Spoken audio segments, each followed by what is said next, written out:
Ladies and gentlemen, welcome to our new Mobility Talk at the IAA 2017 here in Frankfurt. We are talking about trends, the future and the innovation of the mobility world and the automotive industry. And I have two interesting talk guests that I'd like to introduce to you first. It is John Absmeyer of Samsung, welcome, and Peter Fuß of EY, welcome as well. Peter, the automotive industry is about to change. We cannot really say they are changing, but they're trying to change drastically because they have new topics that they have to tackle, autonomous driving, e-mobility. So the automotive world is rapidly changing, presumably in the next years already, or hopefully. What impact does that have on the interaction of companies, for example, supplying companies who want to be part of the game in the future? We are really going through a major transformation with the automotive industry. There are new challenges, but also opportunities ahead of this industry. Things like mobility services, new applications in the car, changing interiors. And there are many, many new requirements and solutions necessary, which not one individual company can any longer provide. So more collaboration within the automotive industry, but also with companies outside of the industry like telecom, technology companies is necessary to be still part of the automotive value chain.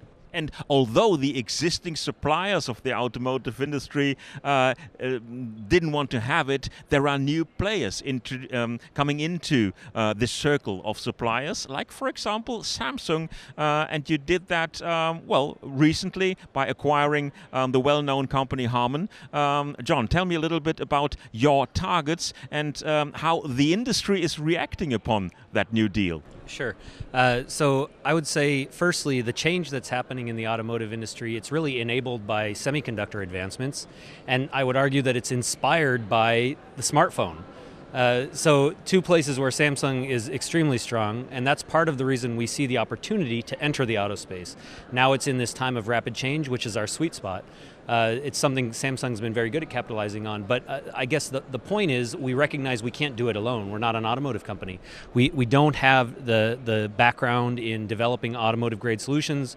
We don't have, let's say, the mindset or the culture to deal with very long life cycle business, to deal with programs that can run 15 to 20 years. So we had to partner with and acquire a company like Harman in order to gain access to the industry. And now, to the point about, or question about targets, our target is to really work with Harman and find the synergies between Samsung and Harman to enable it to grow much bigger, much faster. And because we're in this rapid time of change in the automotive industry, it's an opportunity that we see. And I would say that the industry is arms wide open in general. The car makers especially see what Samsung has done in the mobile space and in the IT world and consumer electronics, and want to adopt that and bring that kind of a mindset, culture, and speed of technology and innovation in. And I could imagine that for some of the, let's say, old school suppliers in the automotive industry, this is rather frightening to see that a company like Samsung, which is a future-oriented company for sure, is now investing and heavily investing into this automotive business. What could be the consequence for, let's say, the traditional suppliers? We already see the consequences for many tier one suppliers, for example, that they have started already the last years to more collaborate with companies outside of the automotive industry. For example, companies who are currently focusing on mechanical parts, trying to get connected to more software, electronics related parts. So there's a huge movement of mergers and acquisitions, collaborations, that the first development what we see, because everybody knows just focusing on the core competency, which was a success story for many decades, cannot be continued without finding new partners and getting new know-how. Otherwise, those companies cannot and will not survive going forward. The way of doing business in the automotive industry will presumably change drastically. So let's only have a look at life cycles. We have a life cycle in the car industry of 6-7 years. Within mobile phones, for example, we have much shorter life cycles, which are even less than 1 year. So how can we match those two worlds? Is there a way of understanding each other, or will there be a conflict in the upcoming years? I would say that impedance mismatch is actually resolving itself now. We're starting to see the cycles in auto speed up significantly, particularly in non-safety critical areas. But you're right. I think that there will always be some mismatch, just because a car is a much bigger investment than a phone, and so people also depend on and expect a car quality and reliability to be much higher than a phone. A phone or a computer can shut down and it doesn't bother us that much. It's an inconvenience, but we live with it. A car cannot do that. So there's always going to be a bit of a mismatch between the use cases and the technologies in a car versus a consumer device.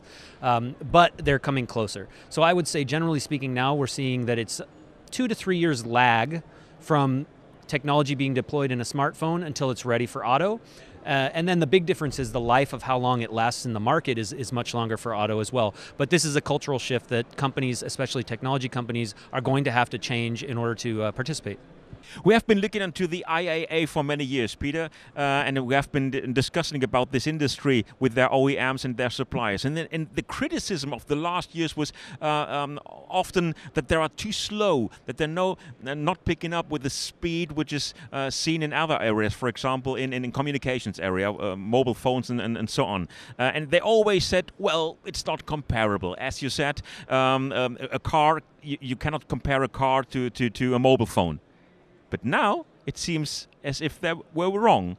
So do they have to reinvent their companies to adapt to this speed in the market?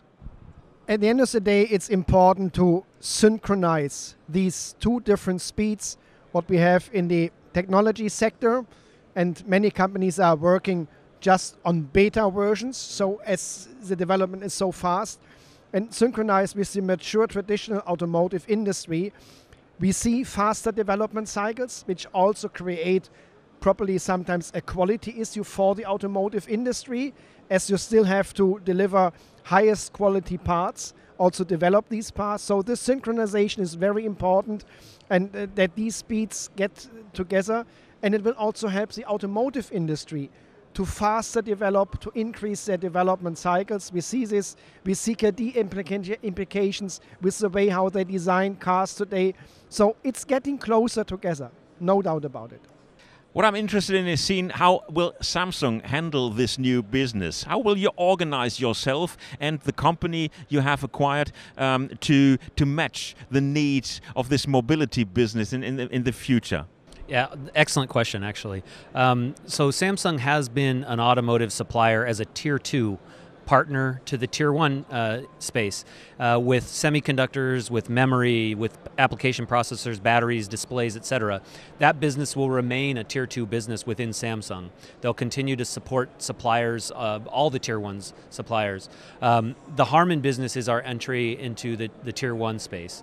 And with Harman, what we intend to do is expand that business, grow it much bigger, much faster through investment and collaboration or cooperation with partners. In which technological area? What are you offering? So there are 3 main areas of synergy that we're pushing into with Harman. 2 of them are sort of already Harman's sweet spot, which are cockpit and telematics areas, but Samsung brings an additional flavor, for instance, displays and 5G connectivity.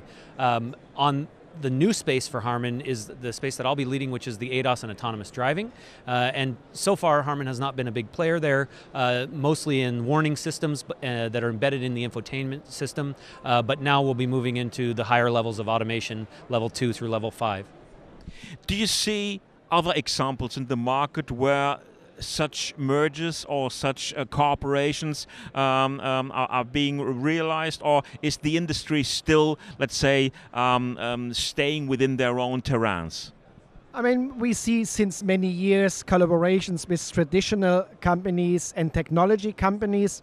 But this example is really new, that someone coming from the smartphone business is really entering into collaboration and M&A activities with a tier 1 supplier, also going forward, acquiring startup companies. I think that's a new step for this industry to really increase the speed of innovation, of development, which is necessary to get all these things achieved. We want to achieve autonomous driving, so more safety, more comfort on the street, and therefore there is a need to see more companies doing the same steps as John was describing. Finally, I would like to have a little view into the future. Let's say when we meet again in 2 years here at the IAA, what will be Samsung's scope of products? What will you present in 2 years' time? What do you think?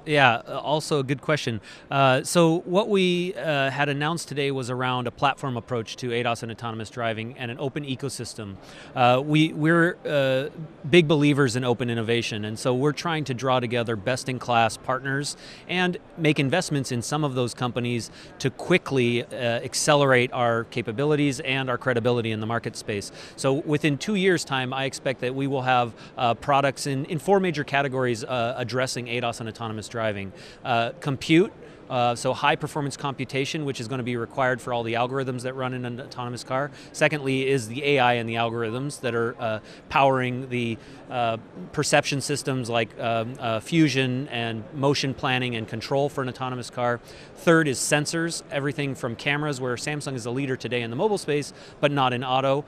So I see camera sensors, LiDAR sensors, radar sensors coming, and then finally cloud and connectivity for both services aspect like over-the-air programming and cybersecurity, where Harman is an expert, but also from data collection and training of algorithms and virtual validation for autonomous driving. Sounds great. So in 2 years we have a meeting here, and we'll see if that is all realized until then, or even more than that. I'm really looking forward to that. Gentlemen, thank you for your time, for those valuable insights into the future of the industry. Thank you so much for watching. See you next time.